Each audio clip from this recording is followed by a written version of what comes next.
As we know from the previous video in this chapter on controlling transparency, 3ds Max uses the word opacity as its means to measure and define both the solid areas on a material surface and the areas that appear transparent.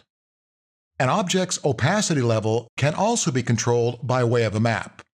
Having the design in the map determine just exactly what areas on a surface appear both see-through and solid.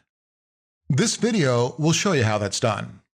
I'm going to be using a file named Material Map Branches that can be found in the Working Files folder for this chapter. Now, if you've previously watched the video in this title on bump maps, you're aware that 3ds Max interprets a map loaded onto the bump branch of a material tree a little bit different than it interprets the same map when loaded onto the diffuse branch.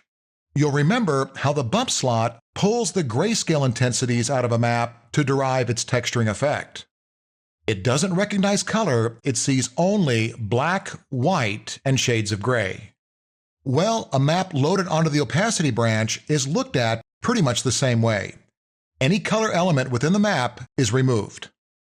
The map, being seen only for its black, white, and gray areas, then determines by its pattern what specific areas on the surface are transparent, what areas are semi-transparent, and what areas are seen as completely opaque. The way it works is any white areas in a map, when laid on top of a surface, will keep those specific areas remaining opaque, or in other words, looking solid. The black areas in an opacity map will instead turn the surface on which it lays transparent, or looking as if it's see-through. Now, the effect is all an illusion.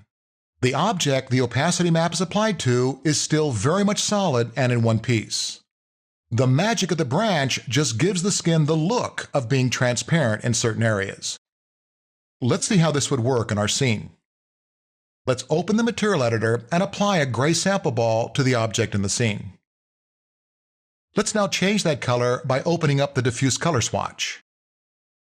We'll make it a light green, adding all the green, then pulling out a little of the saturation.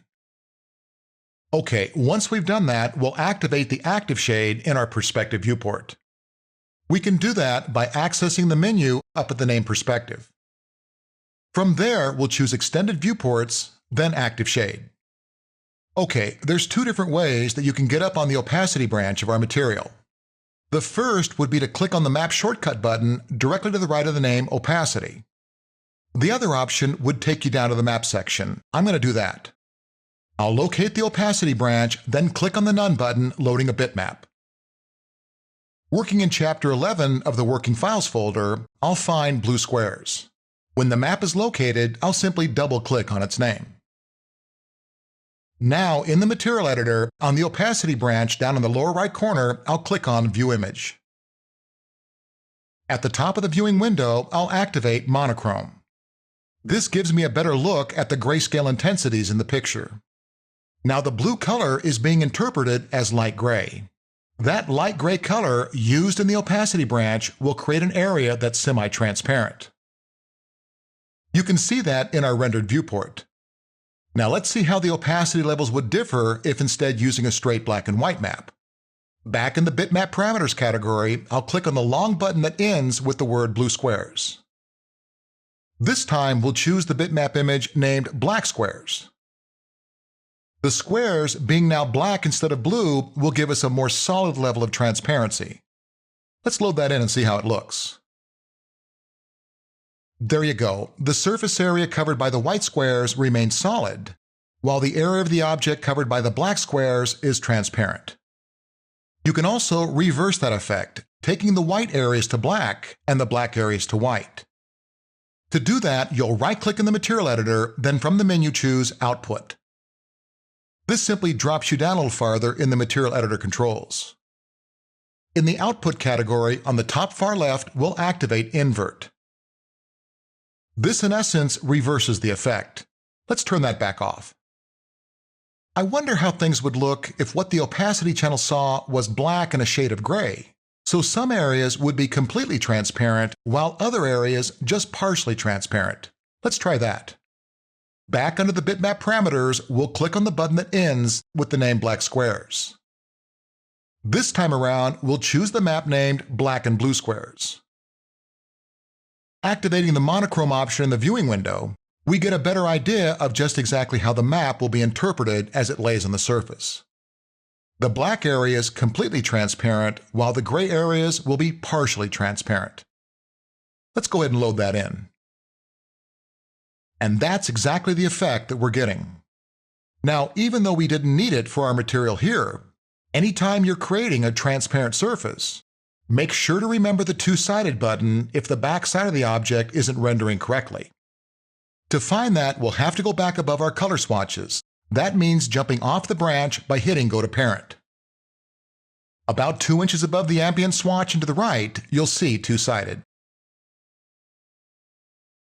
For this example, it actually looks better if we leave it off. Just remember the option if you need it during a project. Let's go back and make a quick color change. We'll open up the diffuse color swatch, changing it to orange. By the way, to the right side of the three swatches, do you see the letter M next to the primary opacity control? That letter simply tells us that we have a map loaded onto the opacity branch. With the map loaded on the branch, the value setting that you see to the left has been pretty much disabled. You can see that by changing its values. Let's type in 50. No change in the scene, let's try 0. Again, with the map loaded, no visual difference. Controlling the overall level of transparency has now switched down to the material branches. Here, let's change the opacity to 66. Now you can see the change that's made. Let's try 33. And we'll take the number back to 100. Let's add a little shine to the surface so I can show you one more thing.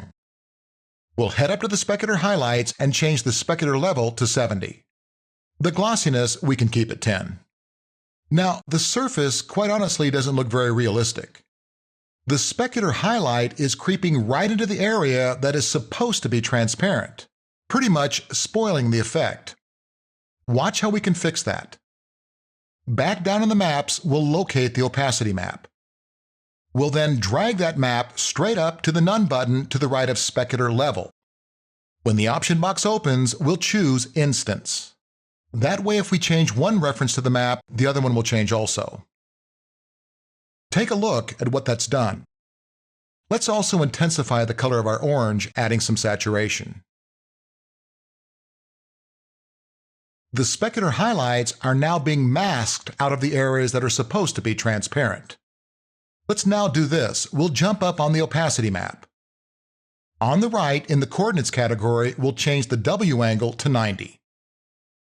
Once we've done that, we'll also change the tiling to 3 and 3. Okay, let's take the W angle back to 0. We can do that by simply right-clicking on that spinner.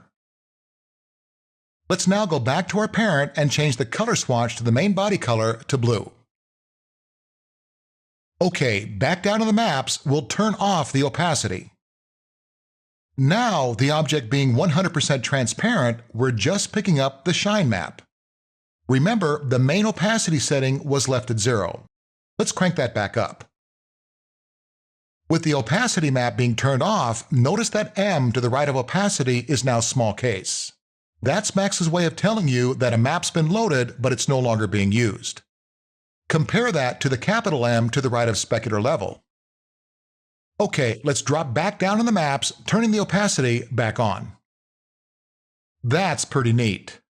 Now, to prove that we're actually being able to look through the object, let's change the color of our rendered background.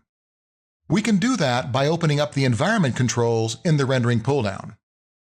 You could also open the options by simply typing 8 on your keyboard. In the dialog box in the upper left-hand corner, you'll see a black color swatch under Background. Let's open that up, changing the color to bright yellow. To get there, we'll maximize both the red and green, leaving the blue where it is. Now, this is the way the surface looks using the black and blue squares map. Let's change that instead to the black and white. I'll jump back up on the opacity branch, then down into the bitmap parameter section, I'll click on the map that reads black and blue squares. Back in my browsing window, I'll choose black squares. Take a look at the difference that's made. Now we have completely opaque and completely transparent areas on our surface. Notice that because we instanced the opacity map to the specular level, changing one changed both. So that ought to give you a few ideas regarding using opacity maps. Not always something you're going to use, but definitely a quick and easy way of adding a level of transparency to something when a project calls for it. I'll go ahead and save this out as Material Map Branch Opacity Completed if you'd like to take a look.